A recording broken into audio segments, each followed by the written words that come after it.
Hi, I'm Miles Trotter, and today I'm going to talk about how the way we listen helps others be creative. It's part of Listening 4.0, Learning by Listening, in my series, When Leaders Listen, We Change Our World. Have you ever suffered the scourge of yeah, but? You know, you come up with what you think is a good idea, and someone kills it by going, yeah, but, and then they list off 25 problems with your idea. See, yeah, but kills innovation, imagination, and spirit. You know, I remember back when I was working in investment banking years ago in London, and the guy who was our representative in Mexico City, Bruno, he kept calling me up and saying, look, you got to come down and you got to meet the Minister of Finance. You got to meet the National Oil Company and all these big companies who want to borrow money. Now, this took me a little while to get my head around because I was dealing in North American blue chip companies, you know, and it took me a while to get my head around Mexico. But the more I researched it, the more I realized we could make a case to investors about Mexico being an acceptable risk. So I approached my boss and he goes, yeah, but, you know, what about the corruption and the inflation and the history of defaults, you know, and our reputation? And he lists off another, you know, bunch of problems with my idea. You know, they're all valid, but it just crushed the idea. So to his credit, Bruno keeps phoning, you know, keeps kind of nudging me, encouraging me, bugging me. And so I go to my boss's boss and say, look, I'm going to be in Houston anyway. I could go down to Mexico City and just have a look. And he goes, yeah, I'm okay with that. And I'd like you to take John, you know, the credit risk manager, so he can kind of provide a second opinion. And I don't want you to make any promises.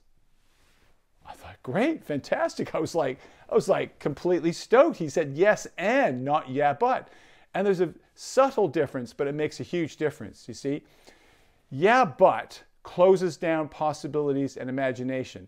And the reason is because it's all about what you don't want. You don't want this to happen, not this, not that.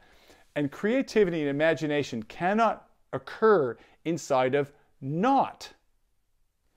By contrast, yes and, it holds a tension between both encouragement and concern. It's additive, it's open to what might be possible, and allows an idea to flourish and come forth inside some boundaries and limits without crushing the actual idea.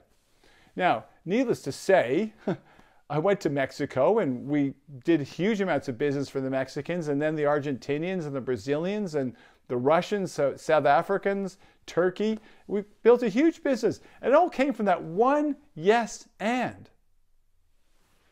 Now, I started using yes and years later when I became a consultant, because instead of an engineering company telling the client, well, yeah, we kind of get your request, but here's all the problems with it, why we can't do it.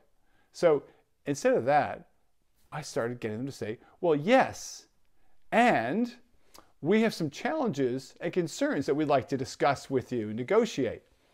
You see, the thing is they're giving assent and validity to the client's request for something new and innovative. And at the same time, they're leaving room for negotiation and discussion. And so it always, always, always resulted in a creative solution that no one could see from the beginning how it was going to turn out. And the difference seems subtle, but it's huge. And I know which kind of people I'd rather work with. It's the yes and folks. Far more exciting. So my encouragement to you is to take notice of when you do a yeah, but. It kills off ideas. I know I do it sometimes, and I only realize later on how it's crushed, you know, it's crushed enthusiasm and innovation. So I hope this has been helpful. Next time, please tune in for Listening 5.0. And that's how the way we listen can actually shape, give room for how others can speak.